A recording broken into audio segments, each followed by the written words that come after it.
हर हर महादेव शंभा काशी विश्वनाथ गंगा हर हर महादेव शंभा काशी विश्वनाथ शंभा हर हर महादेव शंभा काशी विश्वनाथ गंगा हर हर महादेव शंभा काशी विश्वनाथ शंभा हर हर महादेव शंभा काशी विश्वनाथ गंगा हर हर महादेव शंभा काशी विश्वनाथ पार्वती पते हर हर हर महादेव. सगळ्या जगाचे गुरु असणारे आदिनाथ भगवान शंकर त्यांना महादेव असं म्हणण्यात आलं. सगळ्यात मोठे महादेव असं नाव आहे.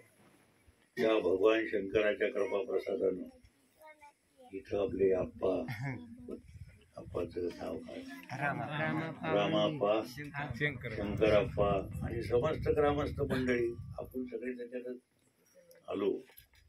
या देवा धर्माच्या प्रसादानं साधू संतांच्या प्रसादानं भगवान शंकराच्या कृपेनं इथं गंगामाय अवतरित झाली.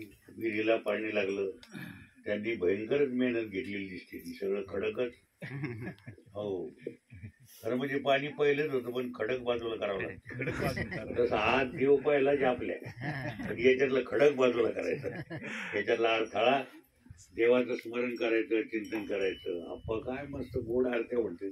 तुम्हाला वेळ नाही देते एक दोन म्हणायला आवडत या एकदा तिथं चढावं.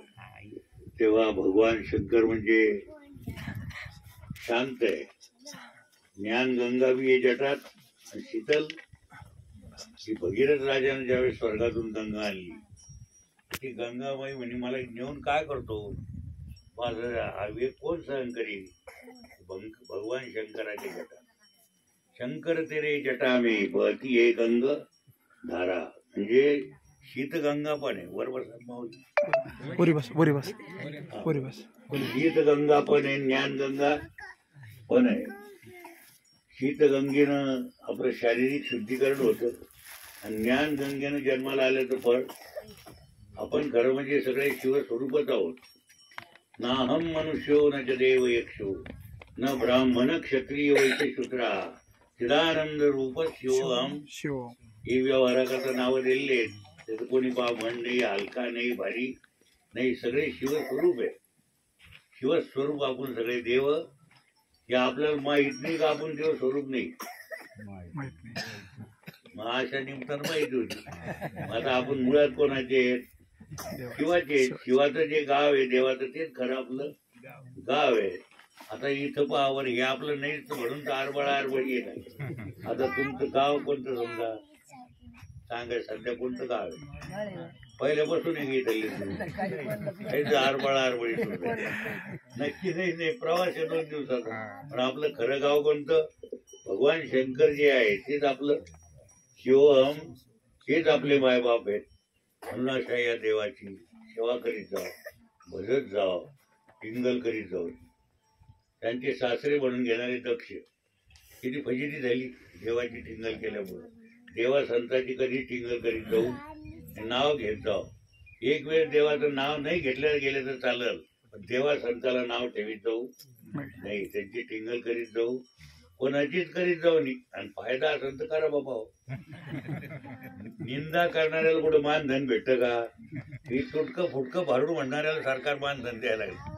मला ते निंदक लोकांची दया कशी येते जास्त त्याग आहे. अहो ढोरं सोडायचं राहून देते सगळं कधी थांबा आणि त्याचं कसं काय चाललं. आणि आपलं पहा बाबा हो त्याचं कशाला पाहता. आपली आपण करा सोडवा आणि याच्यामुळे तर सगळे बिघाड होतात ना. एक जण आपला मोठा भाऊ गावात पाटीलकी करतो लहान आपलं काम करतो शेतात. त्याची न्याहारी टायमावर न्याव ना. न्याहारी घेऊन जे जातो गावातली या ना हो पाटील बसला चालली पिढी. तुम्हाला काही कळलं का तो तसा ती अशी काही घेणं देणं घेते.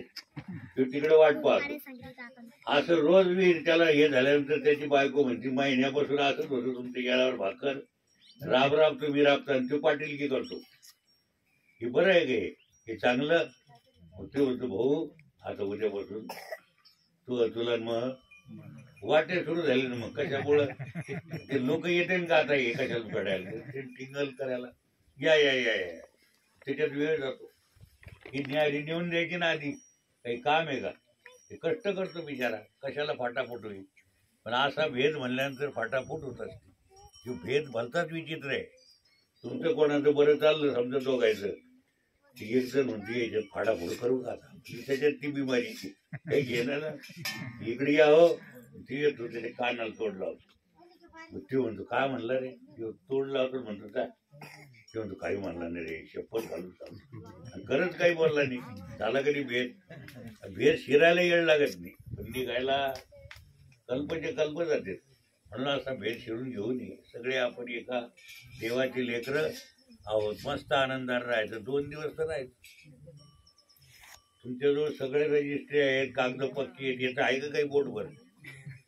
पण गप्पा कशा थांबतोय आता.